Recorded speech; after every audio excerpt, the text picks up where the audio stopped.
ஆவின் விற்பனையை 100% உயர்த்த முயற்சித்து வருகிறோம் என பால்வளத்துறை அமைச்சர் மனோ தங்கராஜ் தெரிவித்துள்ளார்.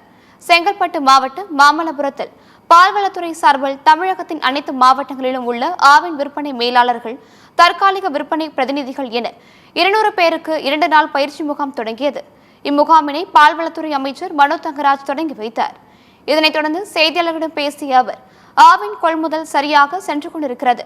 தற்போது 48% ஆவின் விற்பனை உயர்ந்துள்ளது என்று தெரிவித்தார். மேலும் ஆவின் பால் விற்பனையை 100% உயர்த்த முயற்சித்து வருகிறோம் என்றும் அவர் கூறினார். நம்ம கொள்முதல் ரொம்ப ஸ்டடியாக போயிட்டுருக்கு.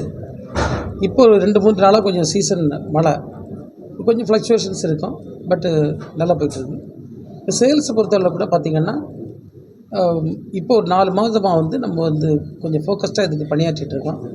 அதில் 48% ஆவினுடைய விற்பனை உயர்ந்திருக்கு. இதை ஒரு குறிப்பிட்ட காலக்கெடுவுக்குள் 100% உயர்த்துவதற்கு நாங்கள் திட்டமிட்டிருக்கிறோம். அதை அடிப்படையாக வைத்தான் இந்த மேற்கொள்ளும்.